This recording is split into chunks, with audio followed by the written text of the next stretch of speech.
Deep within the Batcave, bathed in the glow of 100 monitors, Bruce Wayne initiated the final sequence. Oracle Engine, online, he commanded, his voice a low, gravelly tone.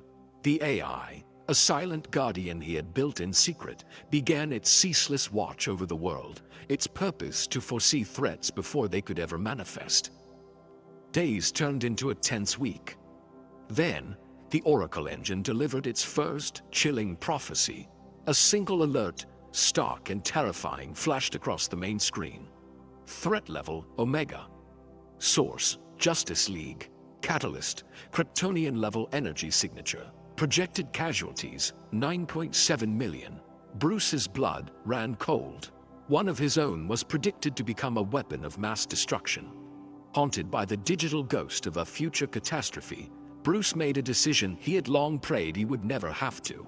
From a hidden console, he spoke a single, coded command. Activate Aegis Protocol. The words felt like ash in his mouth. He was turning his genius, his resources, his very infrastructure against his friends, against his family. High above the earth, Superman patrolled his adopted home. But a strange hum, a high-frequency whisper just at the edge of his superhearing, had begun to follow him. It was a ghost in the machine of the world, a network of energy he couldn't see but could feel, pulsing from the most unexpected places. His investigation led him not to a villain's lair, but to the gleaming spire of a WayneTech research facility in Geneva. Phasing through the walls, he followed the energy source to a sub-basement. There, he found it. A massive, dormant cannon, its inner workings glowing with a faint, ominous red light. The energy signature was unmistakable, synthesized red kryptonite. The truth crashed down on him with the weight of a dying star. He found more installations. In London, a sonic emitter capable of leveling the city. In Tokyo, a satellite dish designed to project psionic interference. All WayneTech. All hidden, all designed to take down the Justice League. All focused, primarily, on him.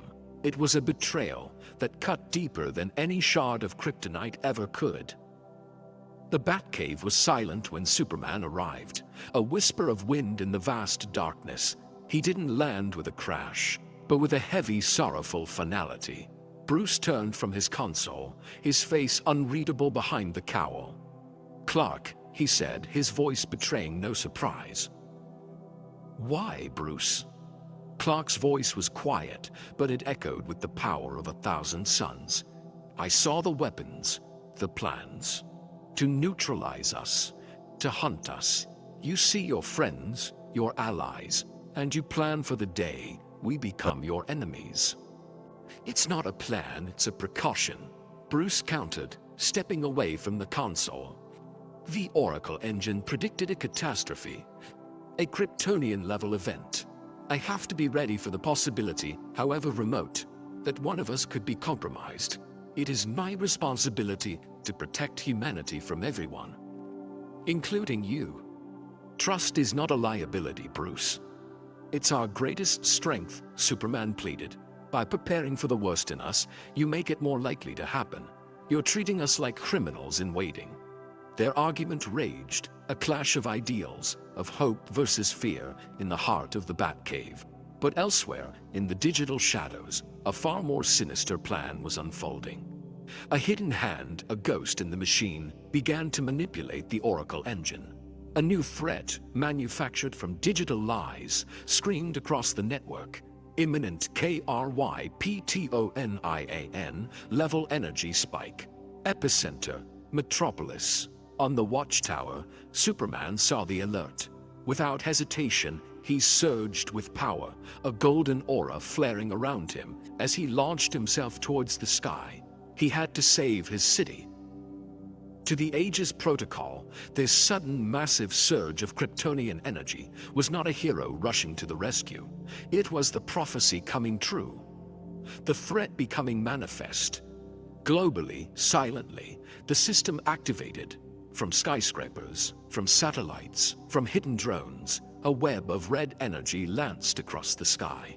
The world watched in horror as WayneTech's hidden arsenal opened fire, hunting a confused and terrified Superman through the clouds. Batman's ultimate precaution had just become the world's greatest threat. The red kryptonite radiation had left him weak, but it had sharpened his rage to a fine point. With a roar that shook the Swiss Alps, Superman tore the Aegis cannon from its moorings. He wasn't just fighting a machine, he was fighting the cold, calculated logic of his friend. Each piece of twisted metal was a piece of their broken trust. On the watchtower, the conflict echoed. "He's out of control," Green Lantern argued, his ring flaring with agitation. "The system is doing what it was designed for." Beside him, the Flash was a blur of nervous energy. "The system is attacking our friend. Bruce crossed a line, Hal, and you know it." Wonder Woman stood between them, her heart aching. "Fighting each other is what our enemies want," she pleaded. Diana then turned to Hal, whose face was a mask of grim conviction.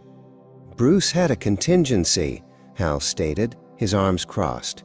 "He saw a threat and prepared for it. That's who he is. We have to believe in his judgment." But Diana could see the doubt in his eyes, a flicker of fear that Bruce's logic had finally consumed his humanity. The League was shattering. While his family fought, Bruce Wayne sat in the silent cold of the Batcave, ignoring the alerts, screaming for his attention.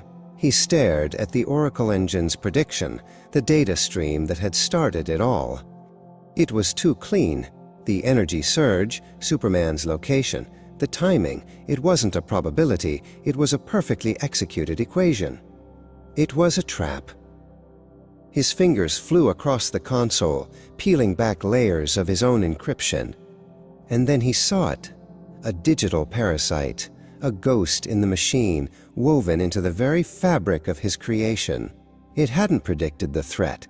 It had manufactured it, feeding false data to the Aegis Protocol, turning his ultimate defense into a targeted assassination weapon. The parasite's code unscrambled, resolving into a live transmission on the main screen. Lex Luthor smirked, standing beside the cold, impassive form of Brainiac. "A masterful design, Bruce," Luthor gloated. "It took some effort to steal it, of course.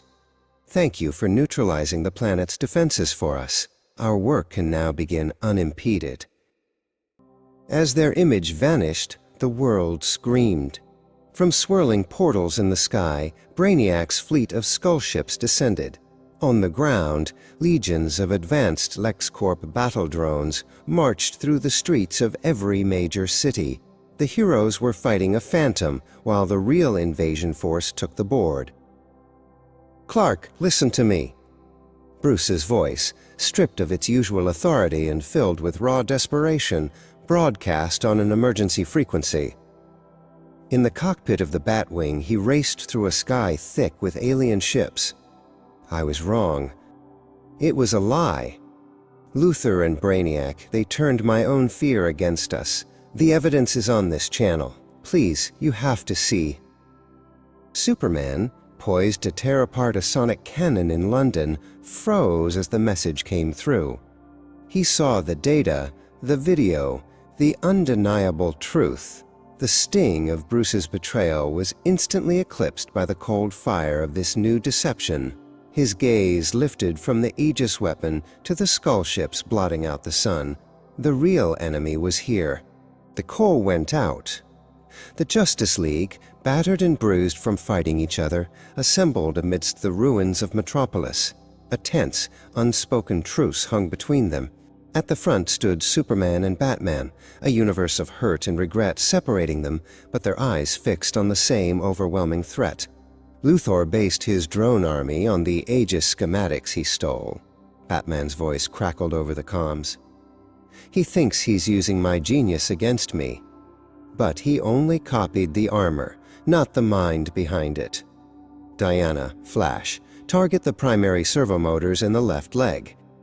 They all have a design flaw. He turned his greatest mistake into their greatest weapon. They saved the world, but they lost their sanctuary. In the silent, shattered remains of the watchtower, Bruce and Clark stood in their civilian clothes, looking at the Earth through a gaping hole in the hull. "We did it," Clark said, his voice hollow. "We won." Bruce stared at the empty chairs around the broken meeting table. "Did we?" he replied. "The war was over, but the peace was lost.